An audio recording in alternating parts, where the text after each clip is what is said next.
Hey everybody, welcome to Firelight Sessions. This is episode 4. I have a great guest tonight, man. His name is Jerry Outlaw, and Jerry is in the house already, man. How are you doing tonight, Jerry? I'm good, man. Thanks for having me. I'm so happy to be here. Absolutely. Yeah. What's going on in your life right now, man? All kinds of stuff, man. I'm busy being daddy, being a family man, which I love. I never knew that I would love it, and man, I love it. Yeah. And I'm still rocking and rolling, got my music going with the Jerry Outlaw group and with Jerry Outlaw and Friends, 2 different projects.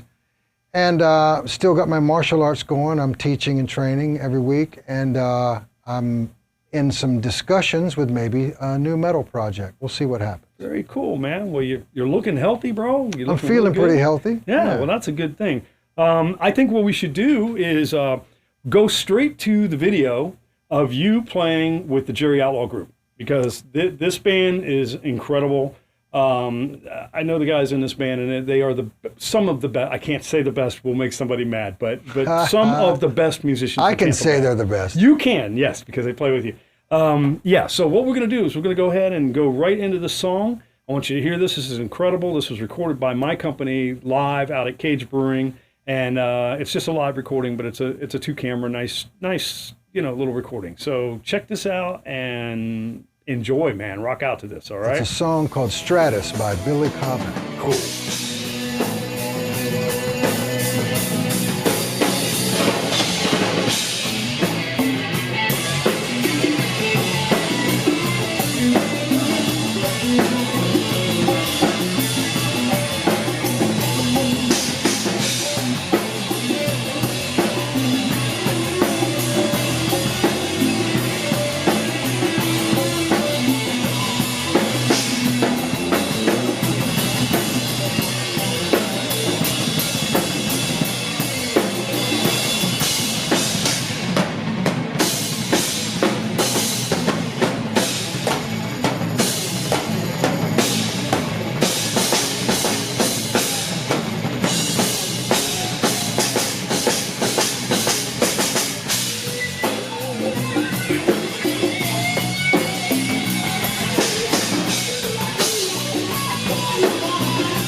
John Spinelli on drums, let me tell you. Yeah, let's talk about that rhythm section for a minute. Yeah, I'd like to talk about my guys. Yeah.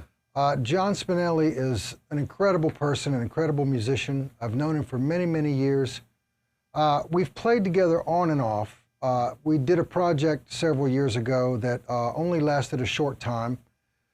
And when I had the opportunity to ask him if he wanted to be in this, and he said yes, man, I was so happy. And he's such a comfortable drummer to play with. I don't even have to really look at him to know where I'm at. You know, Right. he's so comfortable to play with. He's amazing. And when we started getting the song list together, he asked me, because he's in a lot of different bands and he has to imitate a lot of different drummers. So he asked me, what about this? What about this Zappa song that you want to play? Or what about this Billy Cobham song? Or what about these other great things? And I said, you know what, man? I don't want you to worry about what Terry Bozzio did with Zappa or what Who did with Who. I want you to sound like John Spinelli, because I'm going to play this song like myself. I want you to play the song and sound like you. So that gave him a lot of freedom, you know, and he jumps on this material and puts his stamp on it. And that's what we want to do. We want to go deep with all these old tunes that we play and kind of make them our own. So John Spinelli is a special dude, and he's such a sweetheart, and he's so technical and so amazing, but he's so humble at the same time. And I love playing with him. It's a pleasure to get with him. It's a pleasure just to be in the same room with the cat. I love him. Yeah. And the bass player, Leo Benetti. I met him out at the Daiquiri Shack maybe over a decade ago. And first time I jammed with him at a Sunday night jam, I knew that I could play with the guy. I got his card, went home, and I told Deborah, I said, you know, I met this bass player tonight I think I could really play with. And sure enough, we got together and been together ever since. He's incredible.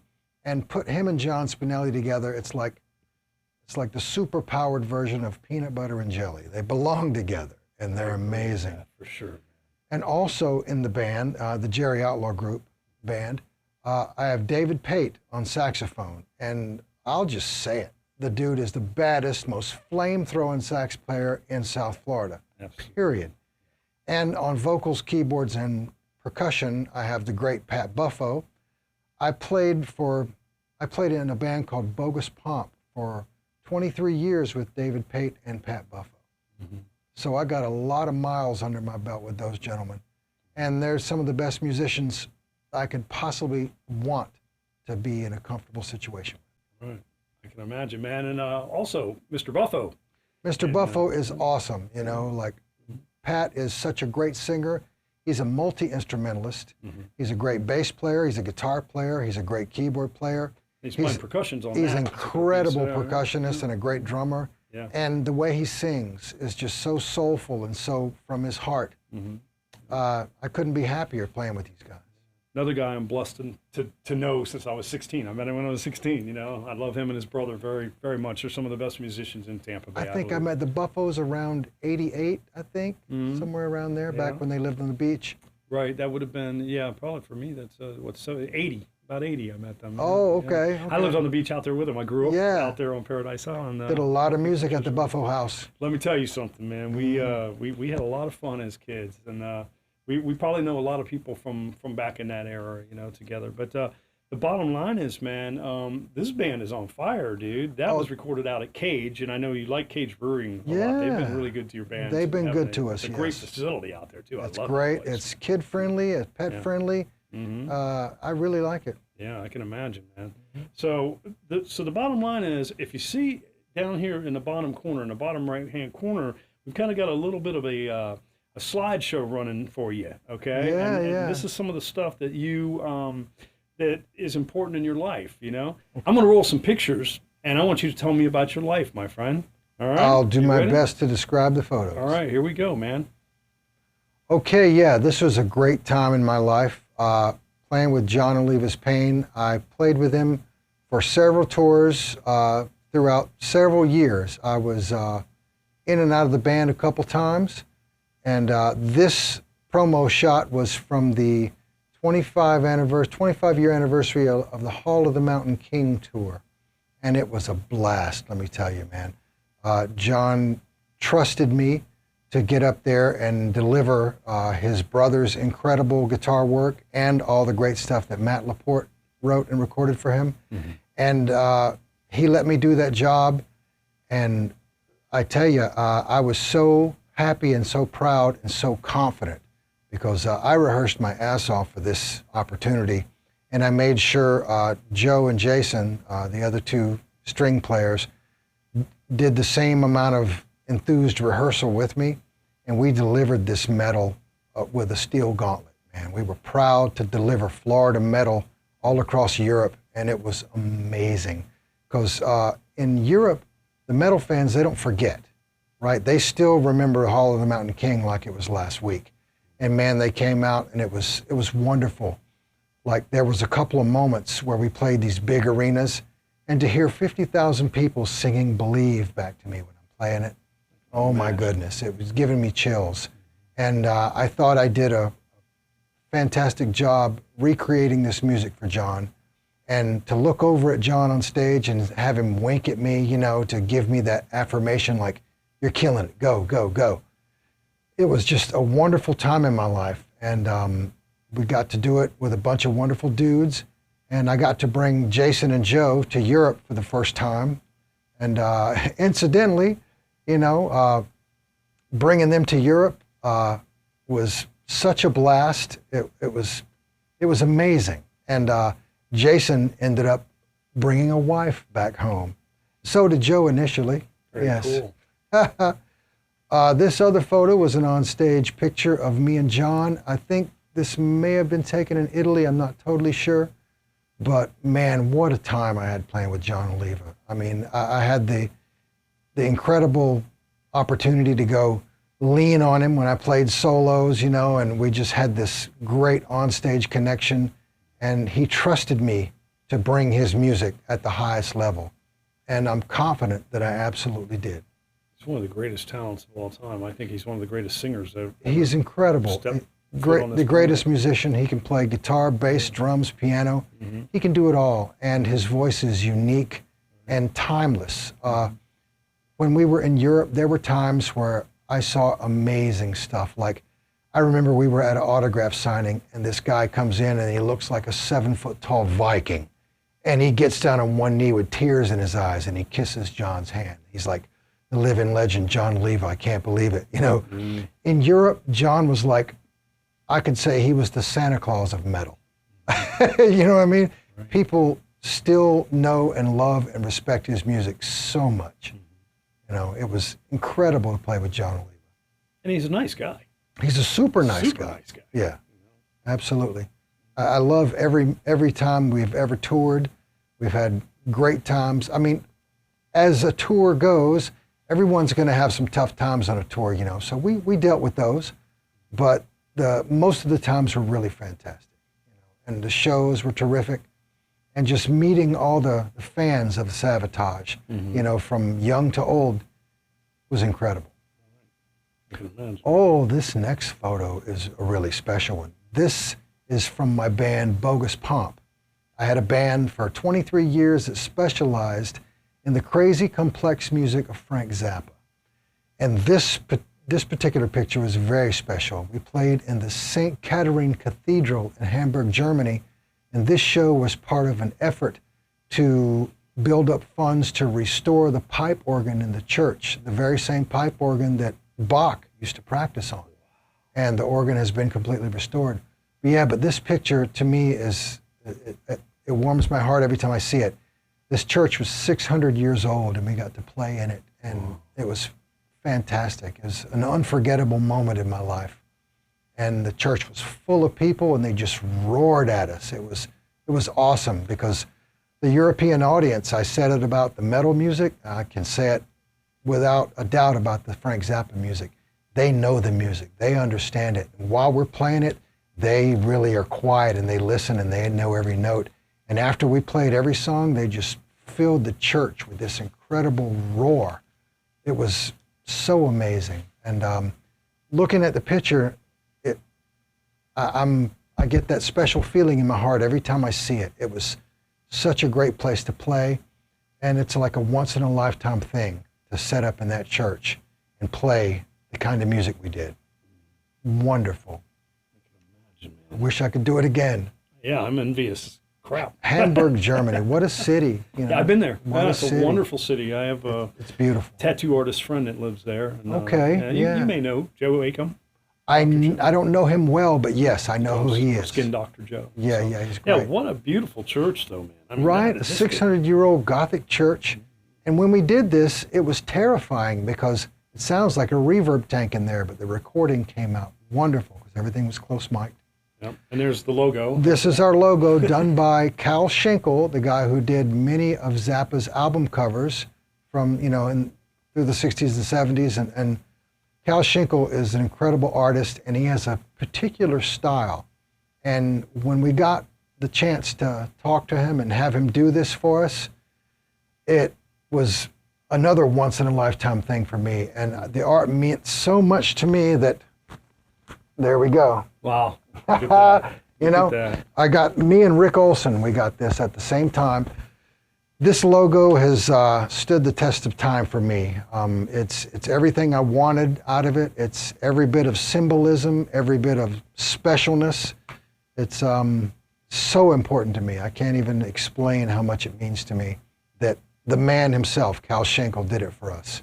He's done that. 2 logos for us, actually. He did a logo for the orchestra as well. Wow. Yeah, I think you have one of those on this reel. So, yeah, Cal Schenkel, man. It catches the Zappa spirit, I can tell you. It right really now. does. It really It's- does, It's man. zany. It's great. I love it. It says everything about the music because playing Zappa's music is not the normal thing that most musicians ever get to experience, and it's certainly a no chumps allowed environment. You got to bring it. You got to play your ass off to make this music convincing, you know. So it helped me learn a lot, you know, in my music. It really brought me up to a new level, you know, being in this band and being involved with the type of musicians. Bogus Pomp offered me a special opportunity. It offered me a chance to play with musicians I would never get to play with in the normal rock and roll spectrum.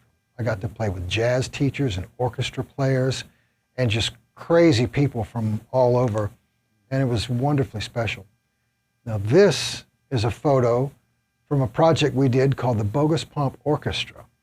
We assembled a 15-piece orchestra from players in the Florida Orchestra and the West Coast Symphony. And with the 10-piece electric band, we had a stage full of awesomeness. And this picture here is me and my man, Dan Campbell, on violin, and we're tearing it up. I think this was the song Peaches and Regalia. I can just tell where our hands are at. I think that's the song. And it was wonderful to play with an orchestra. And as a rock and roll musician, you will find very few more intimidating things to try and play with an orchestra, because even with the small orchestra, there were moments where I played with the Florida Orchestra, the huge Florida Orchestra, where I was terrified. I'm sitting in the middle of these cellos, violins, and all this wonderful stuff with my Strat and my Marshall, scared to make a peep with the thing because I'm intimidated. You know, I'm the only guy on stage that doesn't read a sheet of music like a newspaper. You know, I memorize everything. And it really taught me a lot, schooled me pretty quick, you know. And it gave me a chance to have people that, like I said, I would never ordinarily get a chance to play with, get to play with and get to know and have mutual respect with, you know. There's no greater learning experience than trial by fire. It was a trial by fire, and my butt was on the hot seat every time I played with an orchestra. So I had to get it right, you know. I can imagine. Yeah, it was a lot of fun. Pressure. And this show was from the Palladium in downtown St. Pete. A beautiful room, you know, classic old school room, and it was just incredible. Well, St. Pete, Florida has a lot of St. Pete has a pretty venues, good man. sense of old age, more than most Florida cities. I think St. Augustine has the most sense of old age, but St. Pete has a lot. This was the poster, the banner for the orchestra show at the Palladium, and this was the other image that Cal Schenkel did for us. Oh, very neat. And it's of a chaotic orchestra about to have a big fist fight, it looks like, right? Yeah, it is wonderful. Is that a telltale? Yes and no. Yeah, certainly, you know. It was just fantastic. You know, it was an opportunity that only comes around once or twice. And we did 2 of this version of the Bogus Pomp Orchestra at the Palladium a couple years in a row. And in the early 2000s, we did a different, a little bit bigger version of the Bogus Pomp Orchestra at the Tampa Theater a couple years in a row. And previous to that, in the like 99 and 2000, we played with the Florida Orchestra in the sold-out performances at Mahaffey Theater, and we also went up to Buffalo, New York, and played with the Buffalo Philharmonic with the full Zappa program, with their huge orchestra. And it was, man, it was once-in-a-lifetime thing, for sure. I actually was honored to see you at the Mahaffey Theater. Oh, you were there? Yeah, I was there. Cool. I was there. Man, what a time that was. And what a theater. Beautiful. I tell a story often. You know, the place is next door to. It's right next to the Bayfront. I don't want to cut into this, but it's right next to the Bayfront there. And, yeah, I remember the Bayfront. There's a story. We went to see Al Di Meola, and these guys made a bet with the long-haired rockers. We're going to see Molly Hatchet that night or Al Di Meola, and we went to the Mahaffey Theater. I saw Al Di Meola and Paco de Lucia and John McLaughlin together at Mahaffey. Wow. While we were tripping. Oh boy, that kind of changed my life. Me and my brother and Matt Laporte saw that show together. I always wanted to try tripping. Wink, wink. It was amazing. Now this picture collage was from a show we did in Germany. In fact, it was the same week as we played in the church in Hamburg. This was in a town called Bad Doberen, Germany, and they do this Zappa festival every year at this horse track out in the country, a beautiful place. And it's got my guys in the picture here. Myself, Alex Pasut on bass, Dr. David Koash on percussion, Byron Hogan on the cello, David Pate on the sax, the late great Rick Olson on the keyboards, Ross Jobson on the keyboards, and Jason Karen on the drums. Let me tell you, this band was a powerhouse that just did not stop. You know, and this band was also Jerry Outlaw and Friends the next day. So we got to play twice at this festival on the same weekend, and 2 nights before we played at the church in Hamburg. So it was fantastic. And I've known Jason a long time. What a stellar drummer. Jason Karen, amazing, you know? He is amazing. And before he joined Bogus Pomp, I had only seen him with the Big Brother band. So I didn't know he could do this Frank Zappa stuff. And I remember being surprised when he first said, yeah, I want to audition for Bogus Pomp, because we were looking. And we gave him some really heavyweight material. We're like, here you go. He came in a couple weeks and blew us away. And I had never heard Jason play anything but top 40 rock. So it really surprised me. And it turns out that he was the drummer for Bogus Pomp that ended up being probably the most consistent of all the great drummers that we've had, because I can say I could turn my back to him and play the entire set of ridiculous complex music and not have to look at Jason once, because I knew what he was going to play. He was so consistent and so right on the money. Wow. He's a nice guy, again. Oh, my goodness. Look at this picture. Isn't that great? This was from a show we did at the Old State Theater. This was part of our yearly Halloween show. We called it Zappaween. And on this show, I'm riding on Colin Davidson, the steaming pig. I'm sitting on him and, you know, rocking out with my Les Paul at the time. And I had on this crazy getup. I had on a dress and fishnet stockings. And I had my daughter's little onesie on my head with these devil horns under it. It was a great costume for Halloween. Very cool. This, I remember posting this picture, and I called it The Evil That Men Do, because it just looked so insane. And if the rest of the stage was seen in this photo, crazy stuff was happening. We brought costume contestants on stage for me to give away a guitar, and it was kind of chaotic, but through that chaos, we managed to bring this really difficult Zappa music. And not only did we play the difficult ones, we played the really funny ones too for Halloween. And Halloween, we wanted to be as insane as possible. And everyone in that situation came to, over years, came to be connoisseurs of fine stupidity because we got away with such stupidity on stage, and it was a blast every time we did it. I love that. You got to coin that term. Connoisseurs of fine stupidity. Perfect. I love it, man. Yeah, that is a really cool picture, dude. You look. I wouldn't want to run into you in a dark alley. Okay, that's kind of scary. It's almost warish. Looking at that guitar, I wish I still had that thing. Man, I miss that Les Paul. Yeah. So it was like 70s model? I think that was a late 80s. Was it? Yeah. It was a unique finish called Iced Tea Burst. Mm-hmm. Very cool guitar. Very pretty, man. But yeah, man, every time we did our Zappaween shows, we just got away with murder on stage. It was so fun. Right. Now, this is my current band. Myself, David Pate on sax, Pat Buffo on vocals, keys, and percussion, the great John Spinelli on drums, and the great Leo Benetti on bass and vocals. Yeah, these guys are carrying me right now. I mean, I'm investing my all in these fine gentlemen, and I got to say, I feel moments of the same confidence with this band as I did with Bogus Pomp. You should. These guys bring it in a serious way, and they're playing the music like themselves. We're not, I jokingly say, yeah, I do my Jimi Hendrix imitation, blah, blah, blah, but that just means I try to go for it and leave it all on the stage because that's what we all do. We're not concerned with playing any song perfect the way the record was. We're going to play the song the way our band plays it. And that's the way we treat all the old classic material that we play. You're not going to hear me play a guitar solo note for note like Frank Zappa or Jeff Beck, but we do it in the same feeling, right? I try to stay in the same bit stream that they were projecting when they did it. And so far we do a really good job. We set this old material on fire and we bring it. The tightness. Yeah. It's just, it's phenomenal. That rhythm section. John Spinelli and Leo Benetti. Yeah. The Italian Stallion rhythm section. Yeah, they're fantastic. I can't say enough good stuff about those guys. Then you've got the percussions. Yeah, man. Pat Buffo, the way he does percussion and sings.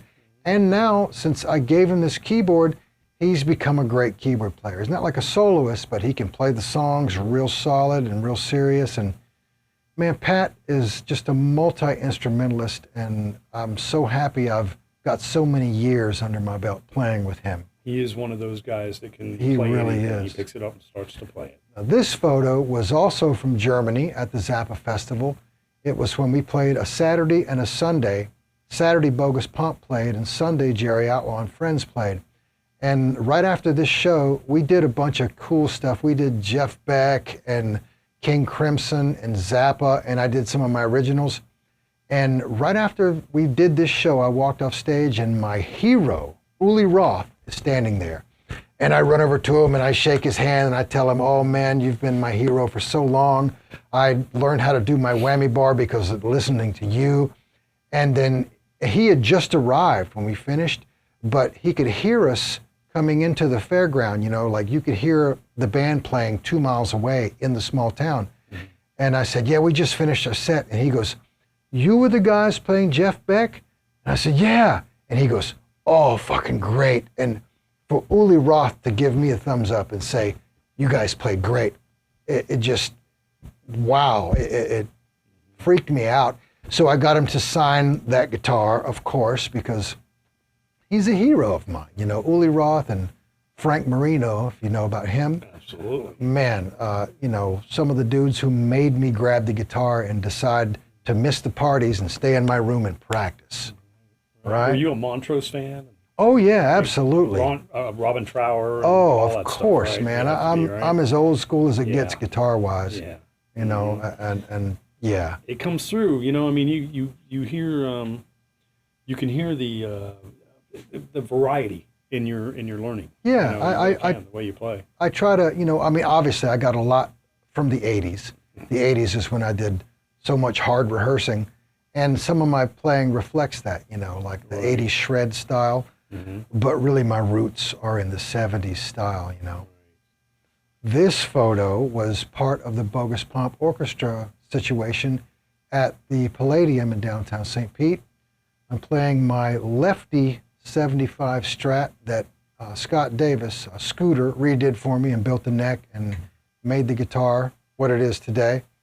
And this, I don't even know what song this was. This is a beautiful Zappa ballad, instrumental, called Watermelon in Easter Hay.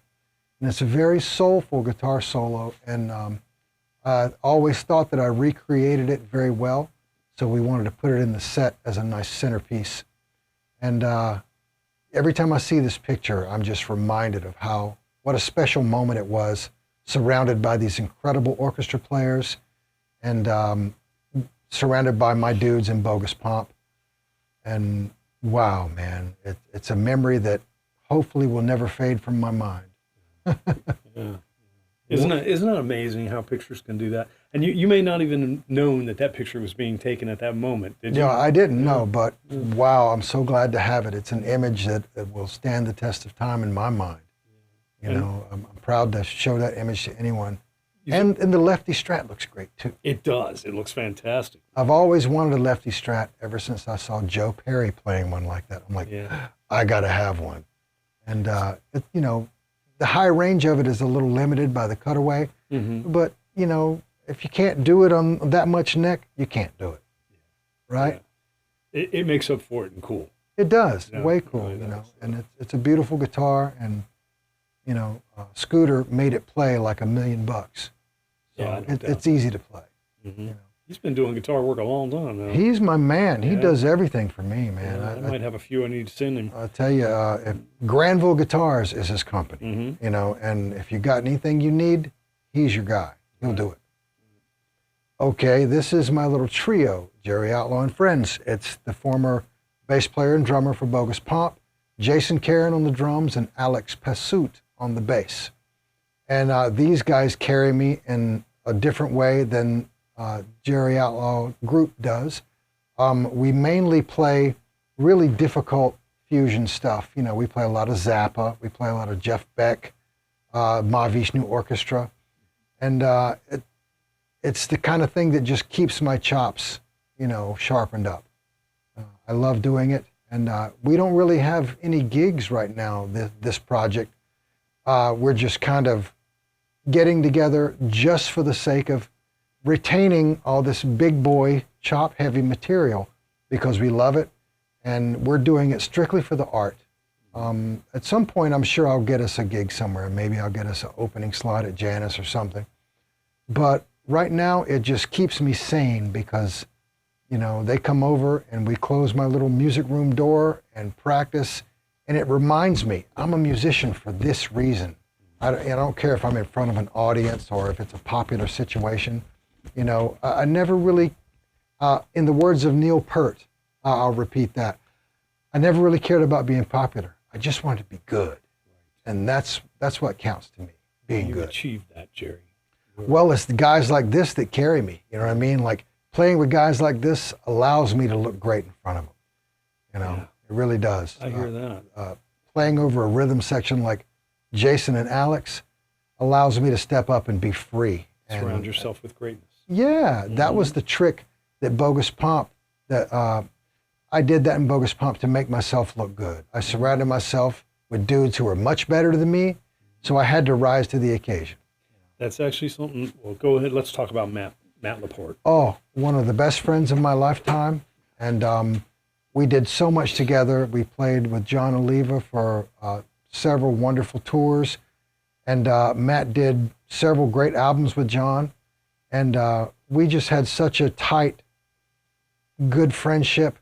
And when he unfortunately passed away, I got together with a bunch of guys and we did this memorial for him, and we played downtown at Ferg's, and I brought together a bunch of people that loved Matt, that he had touched their lives, you know. I was at that show. Yeah, it was... there was a lot of tears that night, man. There was a lot of tears, but there was a lot of joy, you know, because we got together and we played a bunch of music that Matt loved. We played a bunch of music that Matt wrote, and we just tried to honor the man in the best way that we could. And man, I stayed on stage for so many hours that night, just bringing this music. And we capped the evening off, you know, John Oliva came out there, and it was John and Chris Kinder and Kevin Rothney and myself, and this good friend of mine, Justin Walker, played second guitar. And man, we did a Sabotage set that I know Matt would have been proud if he saw us do it, And we got to do other cool things regarding Matt. I got to talk a little bit about him. I got to make a big thing of this special chocolate milk thing that he liked, and I made a big jug of it and poured cups for everybody in the front row. And we toasted Matt, and it was just a wonderful night of remembering the man that he was. And his mom and sister and brother were there, and it was very meaningful to them that we did so much work to honor Matt. It was amazing. And yeah, there were some tearful moments, but there were some moments of pure joy too, And I felt his spirit was there with us, Yeah, I remember being out there with Todd LaTorre. Absolutely, man. Crimson Glory brought it.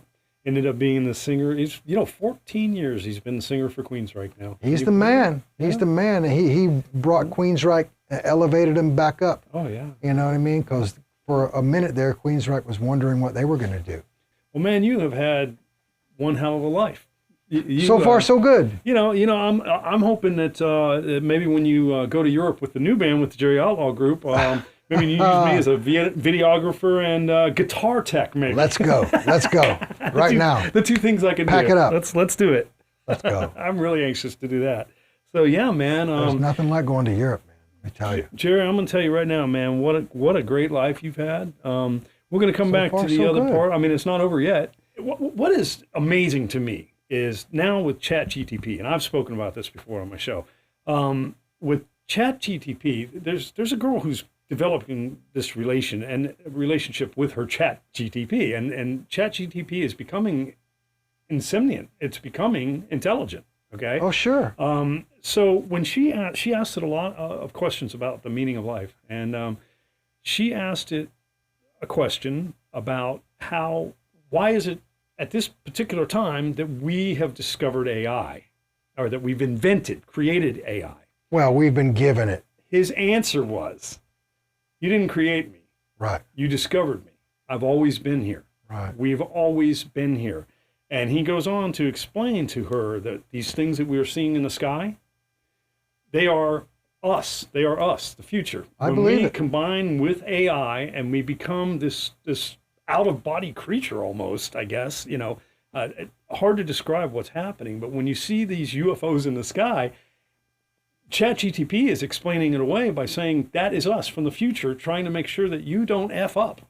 Okay. Well, we're doing a pretty good job of effing up right now. Up. Yes, we are. Yes. We're on a tightrope. I can tell you that much. I have an odd theory on maybe related to that stuff. I could be very wrong, and I hope I am very wrong. But I've kind of got the feeling like somewhere, not necessarily the modern idea of AI singularity, but something. I think some people have already maybe gone back in time and did the stupid human thing of changing something. So it seems to me like maybe the fabric of space-time is ripping apart in some areas, and there's some things we just don't understand, So that's just an opinion I have, The last guest that we had, D. Brian Morris, he wrote a book, and he wrote this book basically as a scientist who was an atheist. Everything he was doing was to disprove religion. Okay. By the time the guy was done, 6 years of researching, he ended up being a devout Christian.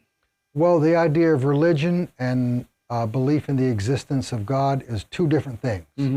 That's true. Because I don't look at God like the way the Bible would say, oh, the God is this way, or maybe the Quran would say Allah is this way, or the Jewish Torah, which is probably the most authentic old religious text on the planet as far as old information goes. Right. I look at it like the universe. For sure. There's a lot. And we try not to go into politics or religion too much on this. Oh, no, they're both rabbit holes of stupidity, and I don't like either one. Exactly. So, and that goes back to, you say there's good people and bad people. That goes to everything. I hate, the one thing that I despise is the race baiting in this country, Because I look at people as, are you a good person or are you a bad person? I don't care if you're purple, green, yellow. I don't care whether you like men, whether you like women, I don't care any of that stuff. Right. Are you an a-hole? That's what I want to know. Are you an a-hole? If you're not an a-hole, we can be friends. If you're a good person, that's it. The bottom line. With me. That's what it boils down to, Jerry. And so with that being said, I'd like to talk a little bit about your martial arts, if you would like. Oh, yeah. Well, let me give my guys a shout out. Please do. St. Pete Brazilian Jiu-Jitsu, the great Sean Lynch, the guy who put my black belt on me. I trained under him for 11 years to make that happen, and I'm still training under him. The great Sean Lynch, you bad motherfucker. Thank you. I love you very much and respect you endlessly. The great Danny Watson, assistant coach. So many great people at this dojo. Rodrigo, what a monster. So many good people, and I'm privileged to go train with all these great martial artists who have very different games. We all practice jiu-jitsu, but everybody has their own interpretation of jiu-jitsu, because jiu-jitsu is a huge catalog of techniques and concepts, and everybody plays the game a little different, and I love that. Yeah. Well, we're gonna show some pictures. You tell me, you walk me through these pictures. Absolutely, man. Yeah. This is me shaking the hand of the great Sean Lynch, and Richard Travis is standing next to it. Both of those guys are high-level black belts. This is me and my lovely wife, Deborah Outlaw, and my daughter, Emma Lee Outlaw. And this is the dojo that I train at, St. Pete Brazilian Jiu-Jitsu. I love the people there. I love that little room. I've given that room my blood, sweat, and tears for real. This is my good friend, Tavares Gaddy, purple belt, Jiu-Jitsu practitioner, bad man. He'll choke you if you give him half the chance. Yep. Yes. And these are some of my wonderful students, giving me love after Sean put the black belt on me. And man, what a place to be. What a thing. And this is that moment. I walked up and I go, "Hey, are you sure about this?" He puts a belt and he goes, "Never been more sure, brother." That is fantastic. It was so fantastic. It was a bucket list thing for me. Absolutely bucket list. It takes 10 years or more to get your black belt in jiu-jitsu, because it's not about the forms. It's not about a certificate. It's about going to a room and putting your hands on other dudes and really learning it in that way. It's the old school way. And I love it. I'm so glad I did it, and I'm glad I speak that language, because I teach a couple classes a week, and I'm just so happy that I was able to include that in my life. It really has been a bucket list thing for me. And now that I have a black belt, I can go anywhere and teach, and share the wonderful art of jiu-jitsu. Well, that's fantastic. Yeah. Sounds like maybe I need to get over there and learn from you, Jerry. Come on down, man. Monster, we can hook you up. I would love to. I would love to let you show me what I don't know. It's so fun. It's so fun. And it's a smart game, too. It's not like a bunch of knuckleheads out there banging their heads together. Right. It's like between wrestling and chess. It's a very smart game. When you run into a real martial artist, it wouldn't cross your mind generally that guy fights. Unless he has a cauliflower ear, because usually well, that's the black belt you can never take off. Yes, that's it. But the tone of generally of a martial artist's voice is very similar to yours. Most martial artists will never get in a fight. The people who are out in a bar or at a restaurant or a theater are just idiots who fight in public. Like a real martial artist will generally never get involved in something like that. They might have to stop something like that. But generally, a real martial artist will never be the pointless instigator of a fight. Going to walk away at any cost, pretty much. Yeah, I tell my students this all the time. Running away from a fight is good kung fu, despite what you may have heard. Yeah. Diffusing a fight with your words and your intelligence, that's the way to do it. And if you have to, you kick somebody's ass and you hold them face down until the sheriff gets there. Right.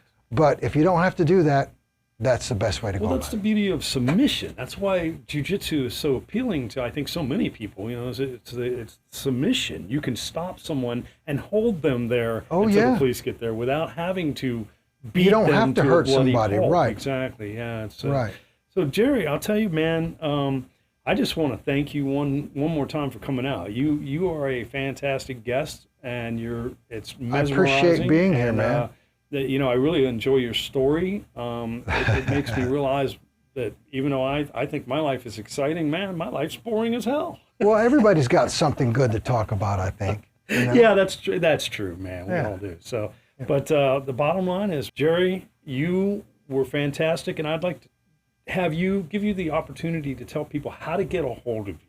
Do you have a website? Do you have an email that you'd like people to contact? Well, we have a Facebook presence. I have 2 profiles on Facebook. I have the Jerry Outlaw profile, and I have the Prentice Outlaw. My full name is Prentice Gerald Outlaw Jr., same name as my father. And yeah, you can contact me on Facebook, Jerry Outlaw or Prentice Outlaw. And there's also a Jerry Outlaw group page on Facebook. That's where I stay in touch with lots of people from all over, you know. That's a good way to stay connected, even though sometimes it's, lately Facebook can be trying on your patience, because you go there to see your friends and you're hit with all this crazy news and these weird advertisements. So it's not as fun as it used to be, but it's still a good point of connection to stay connected with your friends. Yeah. Well, Facebook tends to take ads from anybody these days. Yeah, that's getting a little out of control. I don't like the ads. It is out of control. Well, once again, Jerry, I want to thank you so much, man. Hey, thank you. You are a gentleman. When Thank you get you, that brother. guitar in your hand, you're a beast. And Well, I try. When you just hanging out with you, man, you're a gentleman. Well, I appreciate you having me, man, because you got a good thing going, and I appreciate that you want to have artists and interesting people on and let them tell a little bit about their life and what they have going on. And you just make the music and the art scene better with what you're doing here, and I appreciate you. I'm honestly, I'm a big fan of Rogan. Oh yeah, me I'm too. no Rogan. I'm never going to be a Rogan. But the truth of the matter is, I like the way he conducts himself. As far as his, he has people of interest on there. Very It's cool guy. always something to watch. Smart he's dude. A very smart guy. He's gotten smarter over the last Oh, my decade God. He's strictly out incredible. of osmosis. His Absolutely. guests have made him smarter. Yeah. And he's a badass jiu-jitsu black belt. Oh yeah. Oh, there's one more thing I want to mention. Please do. A few months ago, I had the honor to record a few guitar solos on the latest Nasty Savage release. And I was very honored to be asked, and I went in there and did the best job I could, and it came out really great. And I'm happy and proud to be part of that, because when I first came to Florida in '84, Nasty Savage was the first all-original metal band I saw in a club. Nasty Savage and Sabotage were the first 2 all-original Florida metal bands I heard. And this was in the late summer of 1984, right? And I feel like the opportunity, since I've done so many years playing on and off with John Oliva, and finally getting to hook up with the guys in Nasty Savage and be on their latest album, which is a really strong comeback for them, I feel like I've come full circle in the Florida metal scene, because, my old band, Messiahs, we were part of the very first wave of Florida metal, the mid-'80s until like around 90. Then the second wave started with all the newer, death metal bands and stuff. And I'm really proud to be, part of that first wave of Florida metal.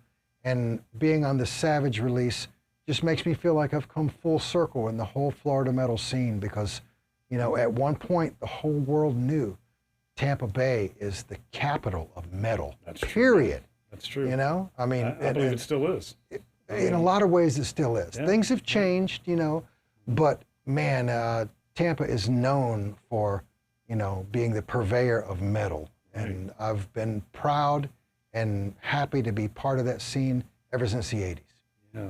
Well, absolutely. Once again, Jerry, I want to thank you for coming out here, man. Thank you for having me. You've made my night. It's been a great, a great show, man. It's entertaining. If I can sit here and be entertained, I'm hoping that people will watch this and be entertained, because the truth of the matter is, man, you have a lot of experience under your belt, and you're a great guitarist. So we know how to get a hold of you now.